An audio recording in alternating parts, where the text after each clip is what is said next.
escreveu o evangelista Mateus, no capítulo 16, do verso 13 ao 17. A igreja do Senhor Jesus, ela cresceu, nasceu debaixo de tribulação, cresceu na tribulação, vive na tribulação. Deus não livra a igreja da tribulação, mas Ele nos livra na tribulação. Glória a Deus por isso, porque temos um Deus que cuida de nós e que livra de nós e que está conosco a toda hora e todo instante. E diz assim o texto, do verso 13 ao 17. Indo Jesus para os lados de Cesareia de Filipe, perguntou aos seus discípulos: quem diz o povo ser o filho do homem? E eles responderam: uns dizem João Batista, outros Elias, e outros Jeremias, ou algum dos profetas. Mas vós, continuou ele, quem dizeis que eu sou? Respondendo Simão Pedro disse: tu és o Cristo, o Filho do Deus vivo. Então Jesus lhes afirmou: bem-aventurado és, Simão Bar-Jonas, porque não foi carne e sangue que te revelou, mas meu Pai que está nos céus. No início do texto, do capítulo 16, Jesus foi procurado pelos saduceus e pelos fariseus, que eram inimigos, mas que se uniram nesse período para tentá-lo. E ao procurar Jesus, eles queriam que Jesus apresentasse para eles um sinal. E ao mesmo tempo em que Jesus se nega a dar-lhe esse sinal, Jesus se dirige com os seus discípulos para Cesareia de Filipe. E o que era Cesareia de Filipe? Cesareia de Filipe era um distrito que ficava a 40 quilômetros do mar da Galileia. Ali era um centro de culto a Baal, a Pan e a César. E ali os discípulos, ouvindo a palavra de Deus, diz que em Cesareia de Filipe, antes que Jesus fosse e que chegasse até ali, Cesareia de Filipe, porque antes de Cesareia de Filipe, o nome de origem era Pinéias. Mas Filipe, filho de Herodes o Grande, para agradar a César e para honrar-se a si mesmo, ele acabou colocando o nome de Cesareia de Filipe. E ali se dirigia Jesus com os discípulos para Cesareia de Filipe.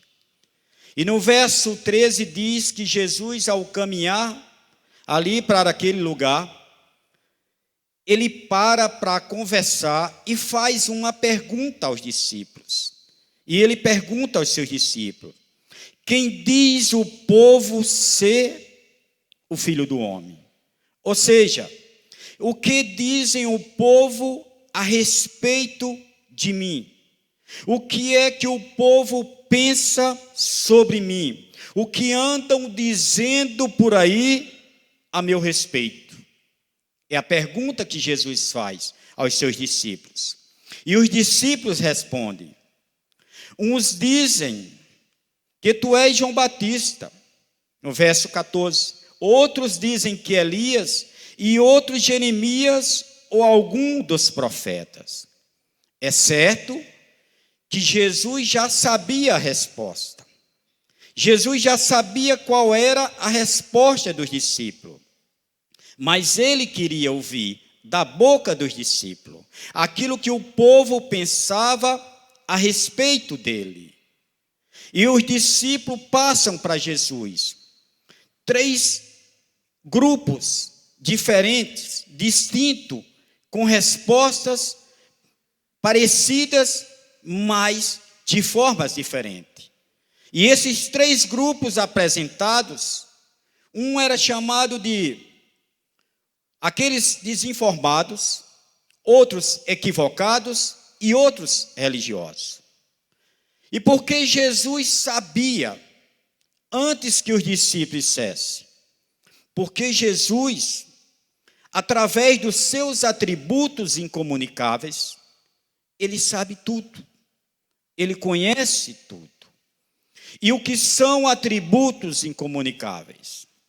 Os atributos incomunicáveis são aqueles que, dentro da teologia sistemática, Deus não divide com ninguém. Só Ele tem, só Ele é proprietário. Ele não repassa para nenhum outro ser, para ninguém. Nós, como cristãos e seres humanos, nós temos alguns atributos comunicáveis, ou seja, justiça, amor, bondade e alguns outros atributos. Mas o atributo incomunicável somente a Deus pertence. E quais são esses atributos? Onisciência, onipresença e onipotência. Então são através desses atributos que Deus sabe tudo, que Jesus conhece tudo. Então ele sabia tudo que os discípulos iriam adiantar. Ele sabia tudo que os discípulos iriam passar. Porque através da sua onisciência, ele sabe tudo. Ele conhece tudo. Como assim ele sabia das 7 igrejas da Ásia? Quando ele diz para cada uma delas: conheço as tuas obras.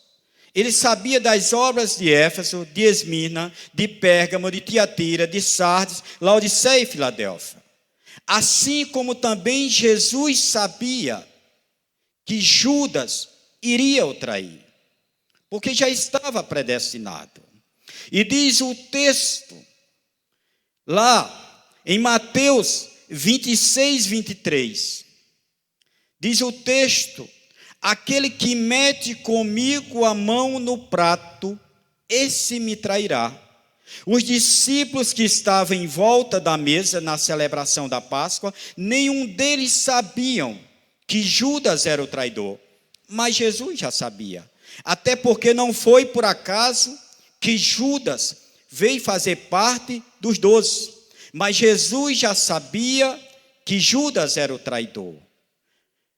A mesma coisa, Jesus também já sabia que Pedro também o negaria. Nenhum dos discípulos seria capaz de olhar para Pedro e dizer: esse homem que ama Jesus, esse homem que está sempre à frente, esse homem que está sempre defendendo, esse aí jamais negaria Jesus. Mas Jesus diz em Mateus 26, 34, esta noite, antes que o galo cante, tu me negarás 3 vezes. Por quê? Porque Deus sabe tudo. Jesus conhece tudo. Ele sabe tudo sobre mim e sobre você. Quando nós vamos lá para o livro de Hebreus, capítulo 4, no verso 13, está escrito: e não há criatura que não seja manifesta na sua presença. Pelo contrário, todas as coisas estão descobertas e patentes aos olhos daquele que temos de prestar conta. Então, nada pode se ocultar diante de Deus. Nada pode ser escondido diante de Deus. Não é à toa que o salmista, no Salmo 139, no verso 7 e 8, já dizia: para onde me ausentarei do teu espírito? Para onde fugirei da tua face? Se eu subir ao céu, ali estás. E se eu descer ao mais profundo do abismo, também ali estarás. Então ninguém consegue fugir da presença de Deus. Ninguém consegue fugir da visão de Deus. Porque Deus, na sua onisciência, e na sua onipresença, Ele sabe tudo sobre mim e sobre você. E diz o texto ainda, assim como Jesus sabia tudo a nosso respeito, Ele queria ouvir da boca dos discípulos. É a mesma coisa, Deus sabe da minha necessidade e da sua necessidade. Ele sabe daquilo que eu preciso e daquilo que você precisa. Mas Ele quer ouvir a minha oração. Ele quer ouvir a minha petição diante dEle. Muitas vezes a gente procura as pessoas para orarem pela gente. Mas é necessário que a gente primeiro ore por nós. Ou pelo nosso problema, pela nossa causa. Primeiro nós temos que buscar a Deus, para depois pedir aos outros para orar por nós. Então Deus quer ouvir dos nossos lábios a nossa oração e a nossa petição. E no verso 14, eles respondendo, veja que 3 grupos que se apresentam aqui. E eles responderam e dizia, dizem que tu és João Batista. Olha só, como eles eram desinformados, esse grupo de pessoas. Primeiro, esse grupo de pessoas, eles ouviram falar de Jesus apenas de falar. Eles não conheciam Jesus. Eles não sabiam do parentesco de Jesus. Eles não sabiam que Jesus era primo de João. E nem que eles eram contemporâneos, que viveram numa mesma época. Se eles soubessem, não diria que Jesus era João Batista. É a primeira prova de quem não tem informação. Quem não é desinformado é levado por todo o vento de informação. É a mesma coisa aquele crente que não tem conhecimento bíblico, que não aprende num culto doutrinário, não aprende numa escola dominical, não estuda a Bíblia em casa, esse é propício a ser enganado e a ser levado por todo o vento de doutrina, porque não tem o conhecimento. Então esse grupo aqui dos desinformados, eles não conheciam nada, não sabiam nada a respeito de Jesus. Aí vem o segundo grupo, eram dos equivocados. O que dizem ser o Filho do Homem? Olha, Senhor, outros estão dizendo que tu és Elias. Talvez esse grupo aqui, ele já tivesse um certo conhecimento, um pouco da palavra de Deus, mas eles estavam equivocados, como muitos estão hoje. Eles interpretaram a palavra de forma diferente. Eles se basearam um texto em Malaquias 4:5. Em Malaquias 4:5, quando se diz o texto, no capítulo 4, no verso 5, eis que eu vos enviarei o profeta Elias, antes que venha o grande e terrível dia do Senhor. Então, baseado nesse texto, eles passaram a achar que Jesus seria Elias. Que Jesus era Elias. Baseado nesse texto. Só que Jesus desfaz, lá em Mateus 11:44, Jesus desfaz essa linha de pensamento errada. E em Mateus 11:44, Jesus diz, dando testemunho a respeito de João. Capítulo 11, verso 13 e 14 diz assim, porque todos os profetas e a lei profetizaram até João, e se o quereis reconhecer, ele mesmo é Elias, que estava para vir. Só que Jesus está falando aqui, para eles, de uma forma figurada, não está falando de uma forma literal. Se Jesus estivesse falando de uma forma literal, Jesus estava concordando e dizendo que Jesus era a reencarnação de Elias. Mas como ele está falando aqui num sentido figurado, ele está apenas dizendo que Elias veio apenas no poder do Espírito Santo, que depois João Batista veio no poder de Elias. Não é à toa que quando você vai lá para o livro de Lucas, no capítulo 1, está a resposta. Em Lucas capítulo 1, quando Zacarias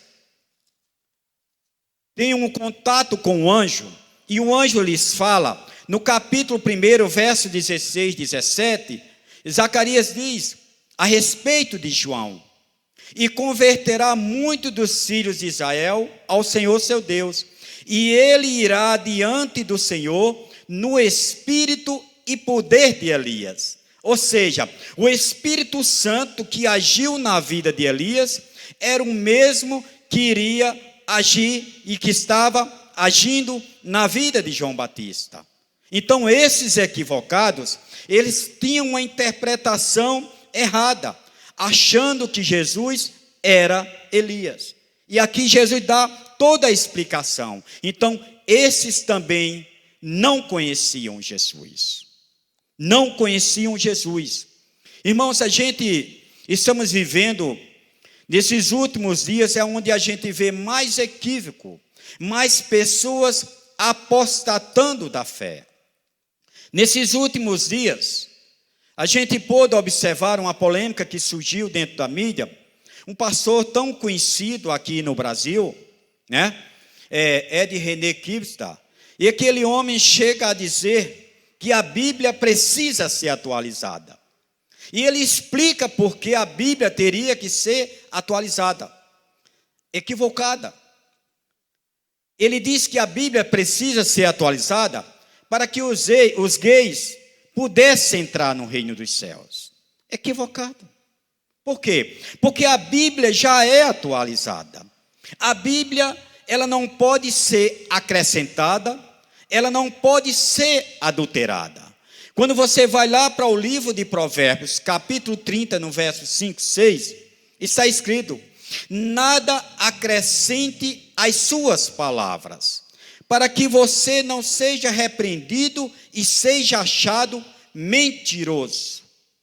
Apocalipse, capítulo 22, no verso 18 e 19, está escrito: nada pode acrescentar. Se alguém fizer qualquer acréscimo, Deus acrescentará os flagelos que há de vir sobre aquele. E se alguém tirar alguma palavra desse livro, Deus também o tirará a sua parte na árvore da vida.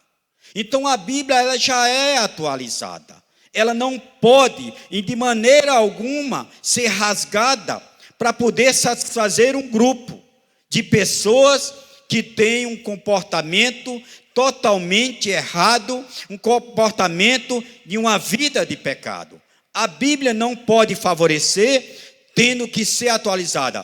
Por quê? Porque não é a Bíblia que tem que se atualizar ao homem, mas é o homem pecador que tem que se atualizar à Bíblia. Porque o dono da Bíblia nunca mudou e nem vai mudar. E a palavra de Deus, ela é inerrante. A mesma palavra que foi escrita há 2000 anos atrás é a mesma palavra que nós observamos hoje e que continuará observando e que nunca sairá do controle. É a palavra de Deus. Então, esse grupo aqui é equivocado. Era o segundo grupo equivocado. O terceiro grupo aqui era o grupo dos religiosos. Era o grupo dos religiosos. E quem dizem que eu sou? Uns dizem que tu és Jeremias ou algum dos profetas. Olha só. Esse grupo aqui, no entendimento deles, Jesus era a reencarnação de Jeremias ou de alguns dos profetas. onde você vê o quanto a doutrina espírita é antiga. Às vezes as pessoas acham que ela começou no século XIX, através de Allan Kardec. Mas quando você olha para esse texto, você pode observar que a doutrina espírita, ela era muito mais antiga. Ela já viveu muito antes de Jesus. Esse grupo aqui era o grupo dos religiosos. Também não conheciam Jesus. Porque está escrito lá em João. João, no capítulo 1, no verso 1 e no verso 14, ele diz que Jesus encarnou. É diferente de reencarnou. João diz que no verso 1, no princípio era o Verbo, e o Verbo estava com Deus, e o Verbo era Deus. Aí no verso 14 ele diz: e o Verbo se fez carne e habitou no nosso meio. Ou seja, Jesus não reencarnou, ele apenas encarnou, tomou uma forma humana, porque ele é espírito, Deus é espírito. E Jesus só tinha um jeito de vir à terra, era encarnando e não reencarnando. Até porque a Bíblia é muito clara. Em Hebreus 9:27, quando diz que está ordenado aos homens morrerem uma só vez, e depois da morte se segue ao juízo. Não existe reencarnação. Os espíritas, o espiritismo que até hoje trata disso e convive e vive e acredita nisso, estão todos também enganados a respeito da palavra de Deus, a respeito de Jesus. Mateus 22:29, Jesus é bem claro quando ele diz: errais não conheceis as Escrituras. Porque se eles conhecessem as Escrituras, se eles tivessem lido o Antigo Testamento, os livros que falam a respeito de Cristo, a respeito do Messias, jamais eles teriam essas posições, jamais eles teriam essas linhas de pensamento. João 5:39 é bem claro, quando Jesus diz a respeito dele: examinai as Escrituras, porque delas me testificam. Examine as Escrituras que vocês vão encontrar lá dentro, falando ao meu respeito, aquilo que eu sou. Mas por não examinarem as Escrituras, a resposta foram todas completamente erradas. Se examinasse as Escrituras, em Gênesis 3:15, a Bíblia já diz, Moisés escrevendo o Pentateuco no livro de Gênesis, já dizia que da semente da mulher nasceria um que esmagaria a cabeça da serpente. Apontava para Jesus.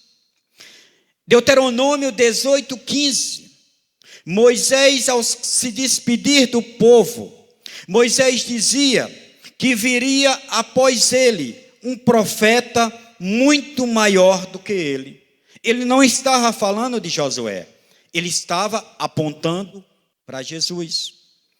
No livro de Jó, no capítulo 19, no verso 15, Jó, diante de toda a calamidade, de todo o sofrimento, mas Jó diz: eu sei que o meu Redentor vive. Jó já entendia, apontava para Cristo como seu Redentor. Isaías 7:14, uma virgem há de conceber e dará à luz a um filho, que será chamado Emanuel, que significa Deus conosco. Apontava para Jesus. Daniel capítulo 9, verso 26, também apontava para Jesus. Quando Daniel estava falando da 62ª semana, ele diz que o ungido seria cortado da terra. E de fato, na 62ª semana de Daniel, Jesus foi cortado da terra. O Messias foi tirado da terra. Oséias 5,15. Irei e voltarei para o meu lugar até que eles se reconheçam culpado. O Deus viria da sua glória e depois voltaria. Apontava para Jesus. Miqueias 5,2. Que sairia de Belém aquele que iria reinar. E de fato, Pilatos confirmou isso, quando mandou escrever lá na placa, Rei dos Judeus. E Zacarias 9, verso 9, diz que um rei justo e salvador entraria em Jerusalém montado num jumentinho. Apontava para Jesus. Porque em Mateus 21, 5, a profecia se cumpriu. Quando Jesus entrou montado num jumentinho em Jerusalém, e todos aplaudiam, gritavam, Hosana, Hosana ao nosso rei. Então todos esses versículos, todos esses textos desses livros apontavam para Jesus, mas eles, pela falta de conhecimento, por não conhecerem a Jesus, por não conhecerem a palavra de Deus, eles apontaram, descreveram de forma errada. Por isso que Oséias 4:6 já dizia: o meu povo está morrendo porque lhe falta conhecimento. A falta de conhecimento leva à morte espiritual. A falta de conhecimento leva o homem à cegueira espiritual. E hoje a gente está observando, irmãos, já se passaram mais de 2000 anos. A pergunta ainda é a mesma: quem é Jesus de Nazaré? E se você observar, você vai ver que a resposta também é a mesma. Errada, equivocada e religiosa. A resposta também é a mesma. Quando você passa a observar, dentro das próprias religiões tradicionais, você pode observar e ver o quanto eles não conhecem Jesus, que eles não entendem a pessoa de Cristo, não compreendem, nunca entenderam, nunca foram revelados por Deus. Quando você vai para dentro do judaísmo, o judaísmo era o berço, Israel era o berço do evangelho. Jesus disse para a mulher samaritana: a salvação vem dos judeus. Mas o judaísmo em si, eles julgam Jesus como um falso profeta, como um Messias falso, como alguém que propagava uma fé contrária, perturbador da fé, alguém que criou uma religião e colocou o seu nome. É assim que é visto Jesus dentro do judaísmo. Quando você vai para dentro do islamismo, quem é Jesus de Nazaré? Simplesmente os muçulmanos dizem que ele é Isa. É o nome que Jesus é chamado entre os muçulmanos, Isa. Mas dizem que Isa é um profeta judeu, mas inferior a Maomé. Também não conhece Jesus. Quando você vai para dentro das religiões orientais, budismo, Hare Krishna, hinduísmo, shintoísmo, confucionismo, a resposta é a seguinte: é que Jesus é um avatar, é um iluminado, como Buda, como Krishna, como Confúcio, como Dalai Lama, mas não é Deus. Não conhece também a Jesus. Quando você vai para dentro da maçonaria, quem é Jesus dentro da maçonaria? É visto como um grão-mestre, como alguém que viveu no século passado, no século dele, aprendendo com os essênios. Quem eram os essênios? Era um povo que vivia ali no deserto de Qumran, ao lado do Mar Morto. E eles dizem que Jesus aprendeu com ele, quando na verdade Jesus não precisava aprender. Ele era mestre, ele era quem ensinava. Também não conhece Jesus. Quando você vai para dentro do candomblé, o nome de Jesus é conhecido como Oxalá, Senhor do Bom Fim. É por isso que todo ano você vê na mídia, na Bahia, aquelas mães de terreiro entrando dentro da igreja católica, aguando a calçada e bendizendo as pessoas ali com ramos e outras coisas, porque ali é a comemoração do Senhor do Bom Fim, que eles acreditam que Jesus é, e ali se junta e se une junto com a igreja católica. Quando você vai para dentro do espiritismo, apenas Jesus é um ser graduado, um ser evoluído, é alguém que atingiu o nirvana, é alguém que atingiu a perfeição. É assim que Jesus é visto, mas não é visto como Deus. Quando você vai para dentro das testemunhas de Jeová e dos mormons, Jesus também não é Deus. A trindade é negada, a divindade de Cristo também é negada. Quando você vai para junto da igreja de Roma, para a igreja católica, aí você vai observar que Jesus não é o único mediador, porque Maria também é mediadora para os católicos. Jesus não é o único que cura, porque a Aparecida cura, os santos da igreja católica cura, Nossa Senhora cura.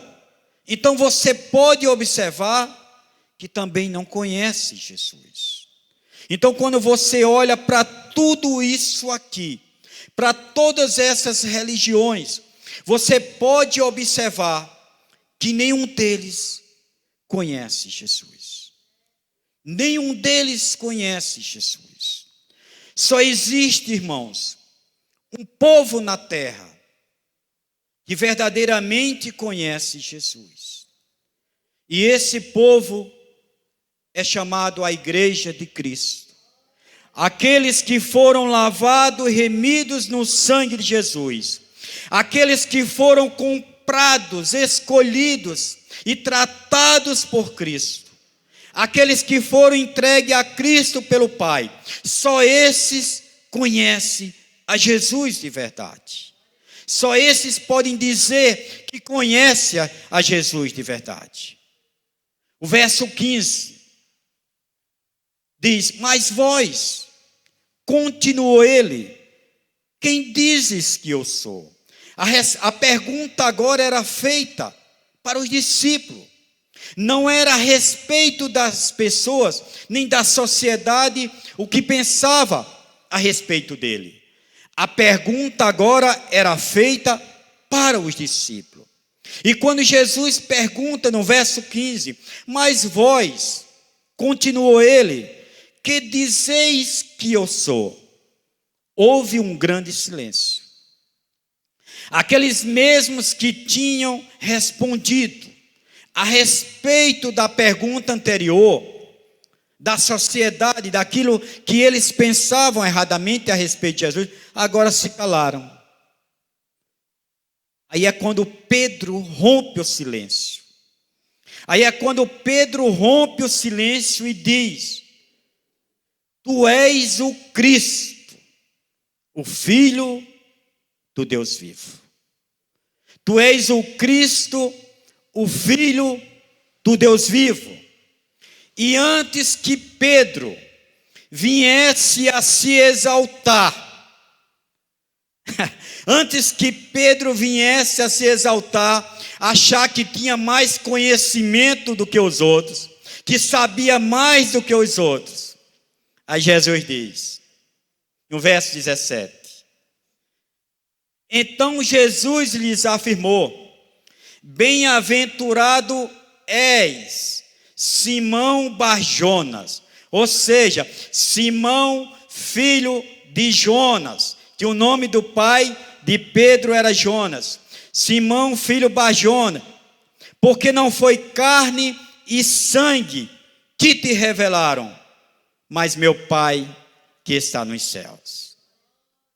Ninguém que conhece a Cristo pode dizer que pelos seus méritos foi alcançado. Ninguém que conhece a Cristo pode dizer que por si só escolheu a Cristo. Não. Ele conhece a Cristo. Eu e você conhece a Cristo. Alguém um dia pregou, porque a Bíblia diz que a fé vem pelo ouvir e pelo ouvir a palavra de Deus. Alguém um dia pregou, mas foi o Espírito Santo que nos avisou.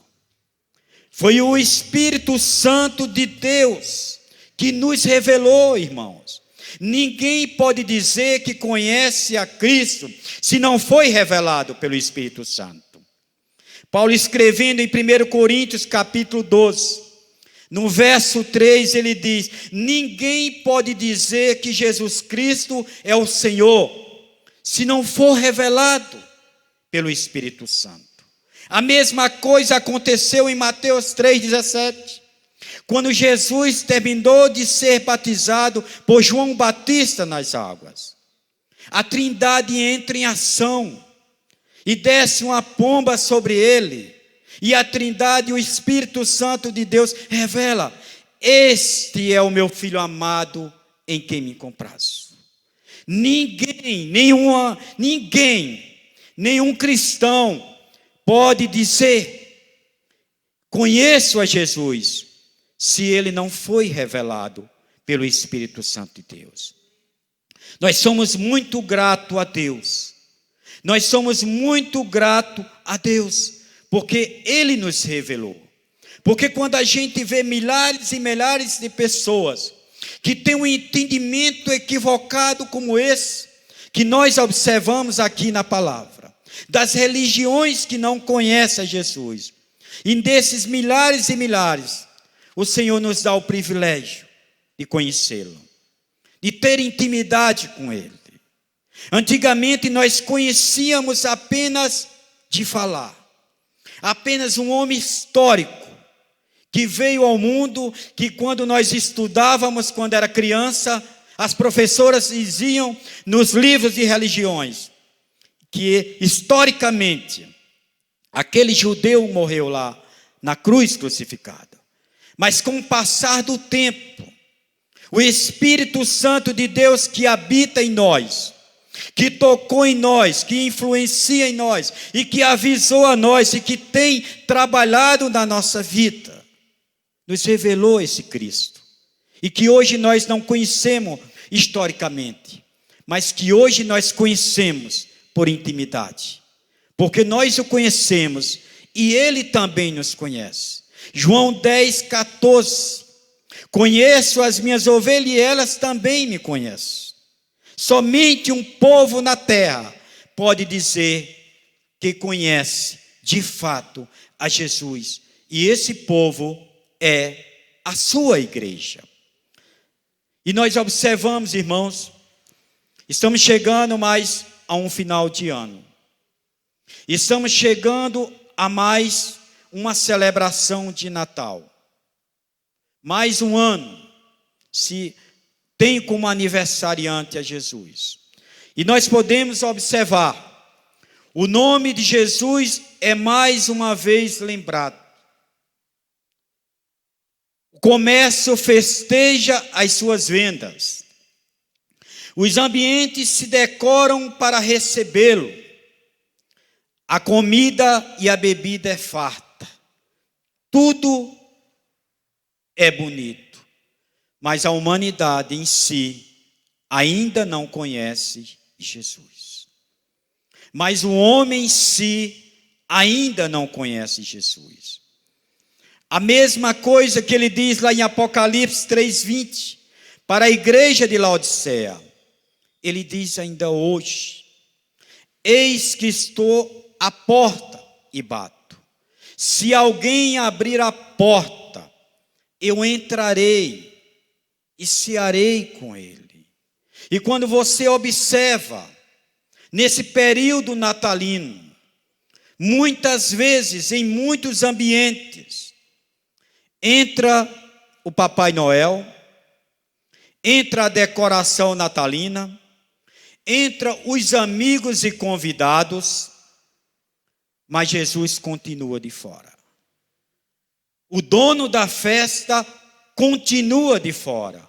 Por quê? Porque eles também não conhecem Jesus. Quem conhece Jesus abre a porta. Quem conhece Jesus convida para entrar. Quem conhece a Jesus abre o seu coração para ele habitar. Quem conhece a Jesus celebra a ceia com ele todo dia. Ou seja, todo dia tem comunhão com ele. Eu louvo a Deus porque eu conheço Jesus. Mesmo diante das tribulações, das perseguições e das lutas, mas eu conheço Jesus e sei que Ele está comigo, que jamais vai me desamparar, jamais negarei a minha fé. Se for preciso, eu sempre disse a Deus em oração, se um dia eu viesse a escandalizar o Evangelho de Cristo, que Ele me tirasse daqui desse mundo, mas que não permitisse que os meus pés vacilassem, que os meus pés tropeçassem. Prefiro passar a luta, prefiro passar a tribulação, porque eu sei que é na tribulação que Ele vai me livrar e vai me dar a vitória. Porque eu conheço Ele e Ele me conhece. Conhece o meu coração e conhece o seu coração. Vamos ficar de pé. Vamos agradecer a Deus. Quem conhece a Jesus, teme a Deus. Quem conhece a Jesus não vive na prática do pecado. Quem conhece a Jesus vive na obediência da sua palavra. Quem conhece a Jesus ama a sua igreja. Senhor da glória, Senhor maravilhoso Deus e Pai celestial, te damos graças, ó Deus, por mais um dia de vida que tu nos tens dado, pelo teu amor derramado, pela tua graça constante, pela tua proteção divina, pela provisão que nos é dado. Te damos graças, Senhor, porque tu sempre estás conosco, porque nunca vai nos desamparar. Aconteça o que acontecer, tu estarás sempre conosco. Senhor, te damos graça, porque nós te conhecemos, porque tu nos desse a honra e o privilégio de um dia sermos alcançados por ti e termos a revelação da tua palavra, inspirada através do teu Espírito Santo. Leva-nos em paz agora para casa com segurança, debaixo da tua graça, debaixo da tua bênção, debaixo da tua proteção divina. Guarda-nos de acidente, guarda-nos do malfeitor e dá-nos uma noite de sono abençoada.